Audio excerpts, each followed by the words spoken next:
All right, what's up, guys? Big fight is next weekend, and I wanted to throw this video out there. Very, very important fight. The more that I really think about it, this is a very, very important fight, and we're going to learn a lot about these two fighters. Okay, Tyson Fury is coming off a long break. I know he had a couple of fights this year, but those fights were really tune-up fights.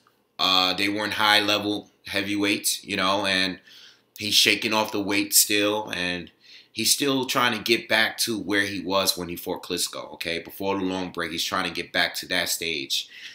Everything leading up to this fight, the promotion was great. I saw, when they first announced it and they had the press conferences, it was really, really good.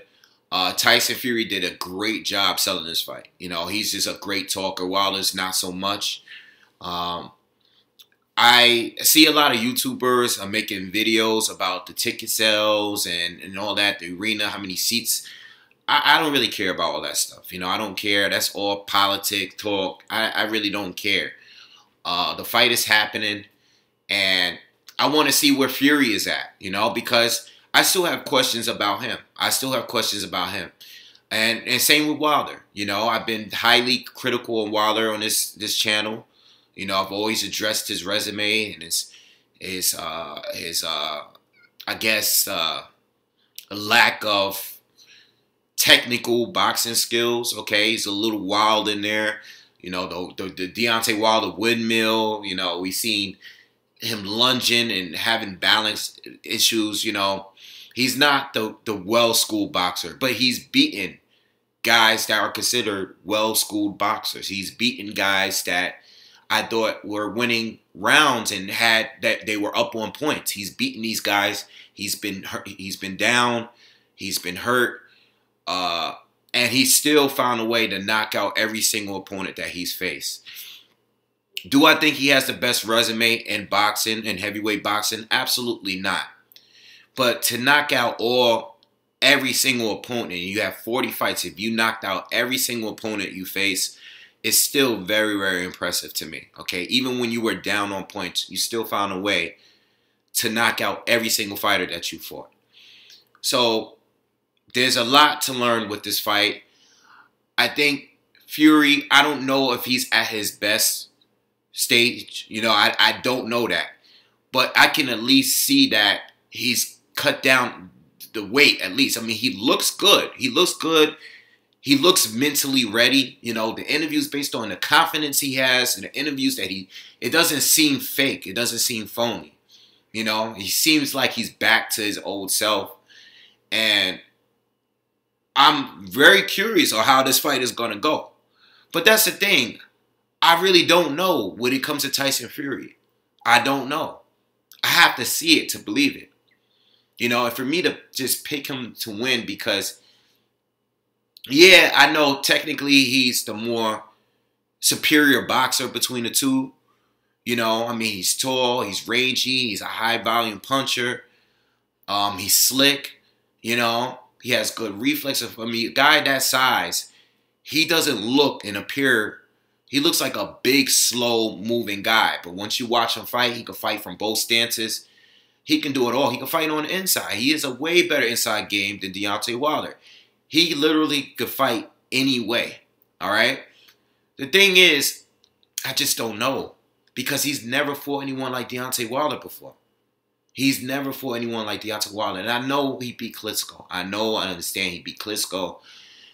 But you got to understand, Klitschko in that fight was mentally defeated before the fight even started. And I'm not trying to take anything away from Fury's skills. He definitely had the superior skills in that fight, without a doubt. But the Klitschko that he fought had no dog in him. Klitschko was obviously frustrated in that fight. And he did nothing to try to turn the fight around. He did not make any adjustments. All he did was keep coming forward and going and holding. All right? He has a great right hand. We never saw it. Wilder is not that type of fighter. Wilder's going to throw the right hand regardless if it's not landing or not. I've seen Wilder throw that right hand all fight long and miss until it finally connected. He's going to do what he has to do to win. All right? We already know that Wilder Klitschko, guys that they don't have a lot of weapons. They have a good left hook. They got a good right hand. Wilder is extremely fast, though. He's extremely quick. Tyson Fury hasn't fought anyone like Wilder. And even though he's the more superior boxer, guys like Wilder, who's extremely athletic, have a great way of throwing off these technically sound boxers off. You know, a lot of guys that Wilder was fighting. Still, my personal favorite Wilder fight outside of the Ortiz fight is the Arthur Spilka fight, because I know Arthur Spilka he's not the greatest heavyweight, all right? He's a solid heavyweight at best, but it's the way that he fought Wilder, all right? His game plan and the tactics that he was using, a lot of movement, a lot of foot movement, a lot of head movement. He was doing a lot of things that threw Wilder off, and I think he was up a point before he got knocked out. I thought he was barely edging that fight before he got knocked out. It was what he was doing that impressed me. And if you go back and look at that fight, you're gonna see that even though he doesn't have the height that that Fury has, there's a lot of similarities there as far as their styling. You're gonna see a lot of movement, just like if you've been watching these sparring sessions with who's the guy? Who's the black fighter that Wilder's always sparring with? Malik Scott. Malik Scott has done a great job at mimicking the way that Tyson Fury fights. And I think this is very helpful for Wilder. You know, I mean, Tyson Fury's a moving target. You know, he's hard to hit. He does a lot of head movement, all right? A lot of feinting. He does a lot of things that Wilder would have trouble with. He's not like a Luis Ortiz, who is a very good power counter puncher, all right? But, you know, Ortiz he's just too big. He doesn't have that kind of movement and athleticism that Tyson Fury has. But Wilder has fought guys that are like that. You know, maybe not exactly like Tyson Fury, but I think he's fought enough guys to prepare him for Tyson Fury. You know, and Tyson Fury, like I said, even though he fought Klitschko, it was the way that he fought Klitschko and the way that Klitschko fought him back that wasn't really impressive to me. You know, because Tyson continued to fight a very, very safe fight. You know, he didn't try to put Klitschko down. You know, he didn't go for the kill. He fought a safe fight, won each round by points. I'm not saying that's a bad thing. It's just that I wasn't impressed with the win. You know, it's a great win, but I was more so impressed when Anthony Joshua beat Klitschko, because those two were going for the kill. You know, these two were actually going back and forth. Klitschko was applying the pressure. Klitschko didn't have apply that same pressure with like he did with Joshua, like he did against Fury. You know? So it's really hard to call. It's like one of those fights where I'm going to go with Wilder. I think Wilder's going to win. I think he has a better chance of winning, obviously, by knockout. I think it's going to be more difficult to beat Fury by points. But even if Fury wins by points, which I think if he is going to win this fight, I think it's going to be Fury by points. It's going to be hard to rack up a lot of those points, because Deontay Wilder is not really that easy to hit.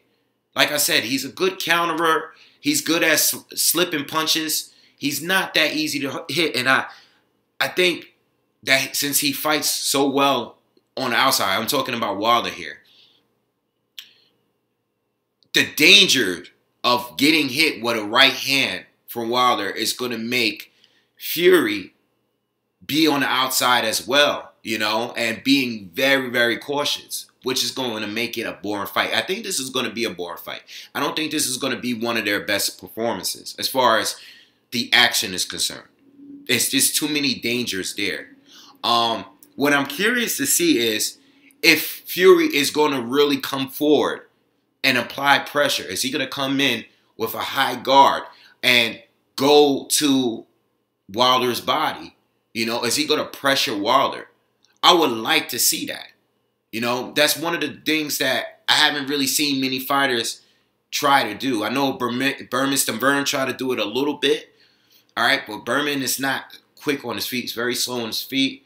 It was easy for Wilder to maintain the distance in that fight. But in this fight, I'm curious to see, and I would really like to see Tyson Fury come in close on Wilder, like get up close up on him, you know, because he's capable of doing that. And I would like to see that. And I would like to see him get mid-range, you know, short range, and throw some of those combinations, especially to the body. I would like to see him do that. I think if he is having trouble from the outside, maybe we will see it. You know, but if he's up on points, and this is mainly an outside fight, he might be comfortable with that and keep that going. You know, he might not really ever get up close to Wilder, but I think he should. You know, I think the last fight that I saw where Fury was really pressuring a guy and walking him down was against Steve Cunningham, which is a very long time ago. And it's hard to compare Fury to that fight because the Fury now is not really that reckless. Fury was very, very reckless in that fight. That's part of the reason why he got knocked down in that fight. All right, by overhand right, which a lot of people think that is the shot that Wilder's going to land in order to knock out Tyson Fury. So with all that being said, I think Wilder, his jab, I think Wilder's best tools is going to be throwing jabs to the body. I think his quickness, he's very quick on his feet. He has quick hands. And I think at some point he's capable of countering Tyson Fury. I know Tyson Fury is the more technical fighter, but you can hit Fury. All right, he's not some kind of defensive genius or anything like that. All right, he's very slick. He's great at moving his head. He does have good reflexes, and he can see the punches coming. He's good at rolling the punches. He's very good at that, but he can still be hit. And if he's up on the cards, sometimes he gets a little too confident. He gets a little lazy. He throws some lazy jabs out there. You throw a lazy jab out there, throw a lazy hook, he will get countered by Wilder. And if you get countered by Wilder with a clean enough right hand, you're going to sleep. You're definitely going to sleep. You know, I think the fight goes in one of two ways. I think Wilder by knockout or Fury by decision. And I'm going with Wilder by knockout. I can't ride with Fury on this one because I just need to see more. I'm not really sure if he's really, really back at his best. I think in order for him to beat Wilder, I think he needs to be at his complete best. And maybe even that may not be enough. Klitschko win was big, but Wilder is a different fighter. He's a totally different fighter than Vladimir Klitschko. They have some similarities there, but with Wilder's speed, his punching power, and his will to win, he's a dog. He's not going to just sit there and just getting beat round after round after round after round. And he's another fighter that I also believe to fight on the level of his opponents. Look at the Gerald Washington fight. Look at his posture. And look at the Ortiz fight. It's two different Wilders. You know, I watched both of them fights way too many times. Wilder fights on a level of his opponents. Don't be fooled by these training videos that you see where he's looking clumsy, he looks ridiculous. Don't get fooled by that because we were seeing videos like that before the Ortiz fight where people like me was like, Ortiz is going to get this guy out of here. Ortiz almost really got him out of there, but he didn't. Wilder survived. You know, he came back. He won the fight by knockout. I got Wilder winning this one by knockout. Let me know what you guys think. Peace.